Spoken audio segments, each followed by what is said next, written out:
इस वक्त हम मौजूद है खानपुर विधानसभा के ग्राम गादरोने के अंदर। हमारे साथ जो है प्रधान प्रत्याशी जो है वो पूजा गिरी जी हैं, उनके सहयोगी साहब जो है अरविंद गिरी जी जो समाज सेवी रह चुके हैं वे हमारे साथ मौजूद है। आइए इनसे जानते हैं, अगर जनता इनके सर सहरा बांधती है, इनको जिताती है, तो इनके गांव के ऐसा कौन सा विकास होगा, कौन से ऐसे मुद्दे होंगे जिसको ये सबसे पहले धरातल पर उतारेंगे। सर, हमारे चैनल में आपका बहुत बहुत स्वागत है। धन्यवाद, आपका बहुत बहुत स्वागत है, आपके चैनल का स्वागत है जो आप हमारे यहाँ पर आए। और विकास की तो आपको पता है कि मैं पहले से समाज सेवा कर रहा हूँ। आप तो गांव के ही निवासी हैं, आप सब जानते हैं। और एक तो सेवा होती है, समाज सेवक लिख देते हैं नाम के सामने जी। एक होती है धरातल पर उतर कर जी। तो मैं तो धरातल पर उतर कर आप देख रहे होंगे कि मैं करता हूँ सेवा। किसी को आधी रात में जो तो वहाँ भी जाता हूँ। आगे के विकास के मुद्दों की बात है, हमारी जो गाँव की सड़कों का हाल बहुत गंदा हो चुका है। सड़कों की जो नालियाँ हैं टेपर हैं, ज़्यादा पानी आता है तो वो सड़कों पर पानी आ जाता है, उनकी कोई व्यवस्था नहीं है नालियों की जी जी। अभी क्या है कि तालाब का मुद्दा है। तालाब का मुद्दा इतना बड़ा नहीं जितना वो मुद्दा बन चुका है, क्योंकि वो कुछ ज़्यादा उसमें प्रॉब्लम नहीं है, उसे भी सोल्व किया जाएगा, 101% सोल्व किया जाएगा। सर, कुछ राजनीतिक लोग हमारे गाँव के अंदर ऐसे हैं जो उसका श्रेय अपने सर लेना चाहते हैं। तालाब की सफाई श्रेय लेने से कुछ नहीं होगा। अगर उनका इतना बड़ा वो था तो पहले से क्यों नहीं प्रयास किए उन्होंने जी। ठीक है ना, प्रयास अगर करते तो वो हल हो जाता मुद्दा, ऐसी बात नहीं है। क्योंकि कई बार रास्ता ऐसा होता है कि कुछ इस तरह का रास्ता निकालना पड़ता है बीच का, कि किसी को प्रॉब्लम भी ना हो और समस्या का हल भी हो जाए। तो अब तक किसी ने निकाला नहीं वो, लेकिन मेरे जो माइंड में है वो सब है और उसका प्रयास नहीं बिल्कुल किया जाएगा, बिल्कुल प्रयास होगा उसका।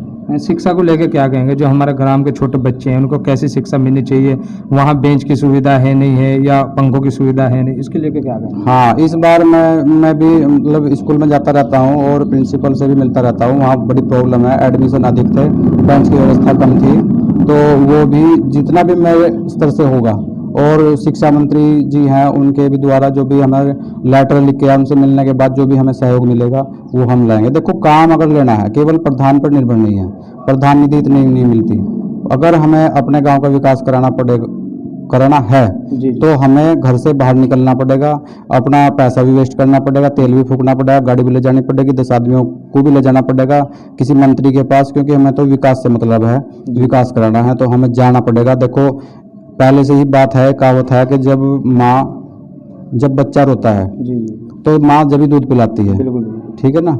इसीलिए मैं कह रहा हूँ कि हमें दर्द है, इस टाइम हम रो रहे हैं, तो हमारे आया मंत्री हैं, अगर हम रो रहे हैं हम जाएंगे तो हमें दूध जरूर पिलाएंगे, यानी कि हमें वो काम जरूर देंगे। जब हम 1 बार 2 बार या 3 बार उनके पास अपने काम लेके जाएंगे तो वो जरूर देंगे हमें।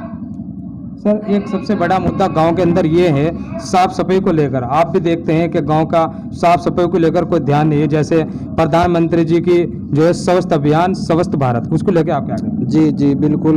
मोदी जी से तो मैं पहले ही बहुत लगाव रखता हूँ, बहुत उनके विचारों से लगाव रखता हूँ। आप देख रहे होंगे कि उन्होंने एक अभियान चलाया, खुद भी झाड़ू ले ली, मैं भी खुद झाड़ू ले लेता हूँ, मैंने ली भी है, मैं फावड़ा भी हाथ में लिया है, मैं झाड़ू भी हाथ में ले लेता हूँ और मुझे कोई शर्म नहीं। क्योंकि आप देखो, ये चैनल पे कहते हो तो अच्छा लग रहा है, जब आप अपनी लैट्रिन खुद साफ करते हैं रोज, तो क्या हम झाड़ू नहीं उठा सकते? ठीक है ना। तो मैं ये कहना चाह रहा हूँ कि सफाई की एक विशेष व्यवस्था बनाई जाएगी गाँव में, एक ट्रैक्टर ट्रॉली की व्यवस्था की जाएगी और गांव में लगभग 1 हफ्ते में तो वो घुमानी ही पड़ेगी। उससे क्या है कि उससे हमारा ही फ़ायदा है, जो पन्नियाँ हैं वगैरह हैं वो सारी नालियों में नहीं इकट्ठी होने की और गांव स्वच्छ रहेगा। मुझे मतलब एक तरह से बस सौगंध तो क्या कहूँ मैं, क्योंकि कई बार समस्या आ सकती है कुछ, पर एक तरह की सौगंध ही कहता हूँ मैं इसे, कि मैं बिल्कुल अलग चमकाना चाहता हूँ इस बार अपने गाँव को। यानी कि गाँव को स्वस्थ रखेंगे और साफ सुथरा, बिल्कुल स्वच्छ, बिल्कुल स्वच्छ। सर, एक मुद्दा ये रहता है, बिजली की समस्या गांव के अंदर बहुत ज़्यादा है, उसको लेकर आप क्या करेंगे? देखिए, बिजली की समस्या अधिकतर तो पीछे से ही होती है। बिजली घर से अगर कोई समस्या है तो उसका तुरंत निवारण होगा, अगर कोई पीछे से समस्या है तो उसका तो खैर नहीं हो सकता। स्वास्थ्य को लेकर क्या कहेंगे? कोई ऐसी डिस्पेंसरी गांव के अंदर खुल जाए जिससे छोटे बड़ी बीमारी से निजात मिले, या कोई ऐसी एम्बुलेंस सेवा हो जाए जो इमरजेंसी में जो प्राथमिक हॉस्पिटल होते हैं वहाँ तक पहुँच सके? हाँ, ये बहुत अच्छा मुद्दा बताया आपने। हमारे गांव में वैसे छोटा हॉस्पिटल है और वहाँ डॉक्टर भी लगभग मिलता ही है। लेकिन हमारे लंढौरा में इसी तरह का स्वास्थ्य केंद्र खुल चुका है, इमरजेंसी के लिए ज़्यादा दूर नहीं है वो, अब वहाँ पे खुल चुका है। देखो मैं झूठा कह दूँ कि मैं यहाँ खुलवा दूंगा, मुझे पता है पॉसिबल नहीं है अभी कम से कम वो 15 साल तो पॉसिबल नहीं है, क्योंकि वो एक होता है ना कि इतनी किलोमीटर की रेंज में और इतनी जनसंख्या के बीच एक हॉस्पिटल है तो दूसरा नहीं मिल सकता। ठीक है, बाकी प्रयास ये होगा कि हमारे जहाँ यहाँ पे हॉस्पिटल है छोटा, वहाँ एक एम्बुलेंस रखी जाए 24 घंटे के लिए, और एक डॉक्टर भी अवेलेबल हो 24 घंटे के लिए, शिफ्ट वाइज डॉक्टर अवेलेबल हो। सर एक जो है महिला सशक्तिकरण जो है, इसका कहीं ना कहीं चुनाव में बड़ा इन्वॉल्व रहता है, आप महिला के लिए क्या करेंगे? महिला के लिए बहुत योजना है, उनका ग्रुप वाइज योजना है, क्योंकि वो लाभ उठाने रहे। बहुत ग्रुप ऐसे बने हैं जो सरकार सुविधा देती हैं और वो ले नहीं पाते, तो उन्हें जागरूक किया जाएगा, उन्हें ट्रेनिंग दिलवाई जाएगी, तो वो उनका अपना भी रोजगार चलेगा और गांव का भी। पेंशन अगर नहीं आती उसका भी हम एक मोबाइल पे ग्रुप भी बनाएंगे, व्हाट्सएप ग्रुप बनाएंगे पूरे गांव का, और वो ग्राम प्रधान गाधारोना के नाम से होगा। उसमें क्या होगा कि एक बार सभी को ये बोल दिया जाएगा, भाई इस ग्रुप में एक बार आप रोज़ मैसेज पढ़ना पड़ेगा आपको कि क्या सूचना है। उसमें ही आपको अपनी समस्या, अगर हम हमारे घर तक नहीं आ सकते, उसमें आप अपनी समस्या भी डाल सकते हैं। गांव में अगर कोई मीटिंग है आप उसे भी अटेंड कर सकते हैं। कोई अगर कैंप है उसकी जानकारी, कोई योजना है उसकी जानकारी, और हर घर से एक फ़ोन नंबर तो उसमें ज़रूर ऐड किया जाएगा। और अगर कोई ऐड नहीं करने का तो हम उसे कह देंगे, भाई देखो तुम नहीं आए या नहीं से देख रहे तो हमारी गलती नहीं है। आप अगर किसी के पास मोबाइल नहीं है तो आप अपने पड़ोसी का किसी का नंबर दे दीजिए और वो उसकी जिम्मेदारी रखिए, भाई कोई सूचना मिले तो हमें बताइए। चलिए सर, आप हमारे लाट सवाल हमारे चैनल के माध्यम से अपने गांव की जनता से क्या अपील करेंगे, क्या आपका चुनाव निशान है और 26 तारीख को लेके आप क्या कहेंगे? देखिए चुनाव निशान तो बहुत अच्छा है, आइसक्रीम मीठी भी है और थोड़ा सा एकदम पिघल भी जाती है, इसलिए लोग कह रहे हैं कि भाई आपकी बोलचाल भी। जो आइसक्रीम की खासियत है वो आपके अंदर लोग देख रहे हैं वही है ना, कि देख रहे हैं कि भाई ये मीठा भी है और पिघल भी बहुत जल्दी जाता है। हाँ एक ज़रूर है, गलत काम के सामने मैं पत्थर हूँ। बिल्कुल।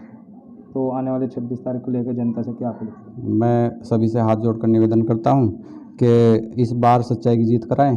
अब आप देख रहे होंगे कि दूसरे कैंडिडेट में जो लड़की हैं, लड़की का तो कल शादी होगी तो कहाँ घूमेंगे, कहाँ फिरेंगे अपना काम कराने के लिए। मैं 24 घंटे अपने घर पे रहूँगा, आप जहाँ सेवा का मौका देंगे आधी रात भी मैं तैयार हूँ।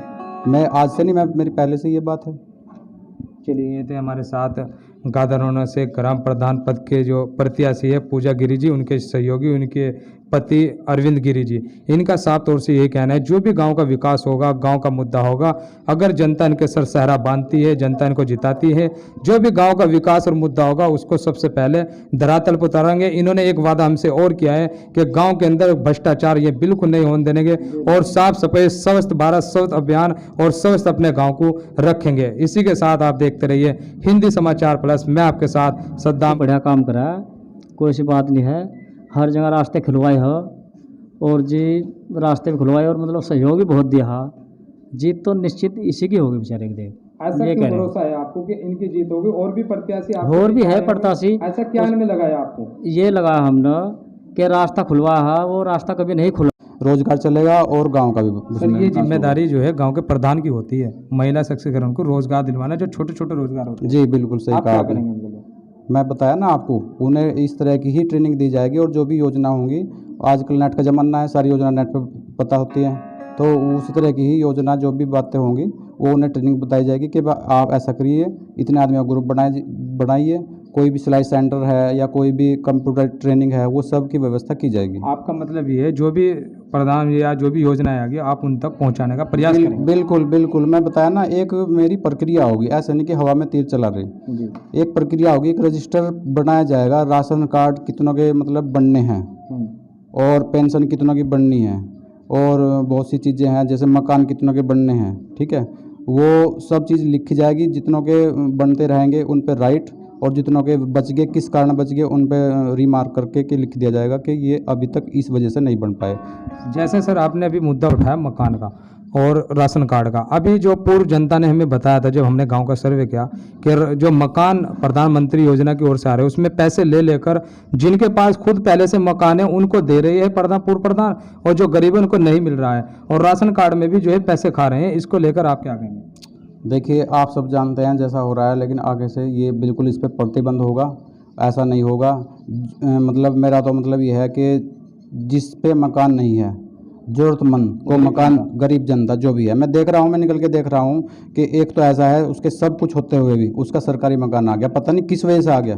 ठीक है, देख रहा हूँ, मतलब उसके ज़मीन भी है, ठीक है, उसके बाद भी उसका, और एक बेचारा झोपड़ी में पड़ा गरीब आदमी है, खाने को दाने से तरस रहा हो, उसके पास भी मकान नहीं है। राशन कार्ड भी मैं देख रहा हूँ, ज़मीन वालों के अभी आप देख रहे हैं कि अभियान चला था कि जो BPL कार्ड है वो अभी जब्त हुए थे कि भाई आप पेनल्टी लग जाएगी। तो कितने निकले, देखिए कितने निकले ना, मतलब कहीं कहीं बीघे के जमींदार हैं उनसे निकले। ठीक है, वो बहुत अच्छा सरकार प्रयास कर रही। और मैं बताना चाहता हूँ कि जो इस श्रेणी में आते हैं राशन कार्ड की, तो वो अब सिस्टम है कि वो आय प्रमाण पत्र के द्वारा ही कार्ड बनेंगे।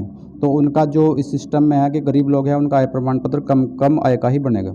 सर, बड़े बुजुर्ग जो होते हैं 60 साल से ऊपर हैं, विधवाएं हैं, विकलांग हैं, उनके लिए सरकार पेंशन अवेलेबल कराती है, लेकिन प्रधान बीच में खा जाते हैं, उसको लेकर आप क्या करें? नहीं, पेंशन कोई नहीं खाता। पेंशन अगर उसके खाते में चालू होगी तो वो प्रधान नहीं खाता, ये तो गलत सूचना है आपकी। पेंशन अगर शुरू होगी, कुछ गड़बड़ी अगर समाज कल्याण अधिकारी की तरफ से होगी, मिस्टेक होगी, किसी दूसरे खाते में होगी, मेरे पास कई केस आए पहले भी, दूसरे के खाते में पहुंच चुकी है गड़बड़ की वजह से, तो वो हुआ है ऐसा। हम बिल्कुल अरविंद गिरी जी ने पहले ही बहुत सारे गांव की भलाई के लिए बहुत सारे मुद्दों पे काम कर चुके हैं। जब इलेक्शन भी नहीं था उस समय इन्होंने अपने खर्चे से रास्ते साफ करवाए। एक ऐसा रास्ता जो 25-30 साल से बंद होगा लगभग, किस ओर जाता था? वो मंदिर की तरफ जाता था, धार्मिक रास्ता है, धर्म स्थल की तरफ जाता है। अपने खर्चे से इन्होंने जो बच्चे 10वीं के 12वीं के हैं उनका भी बहुत अच्छा मान सम्मान किया है।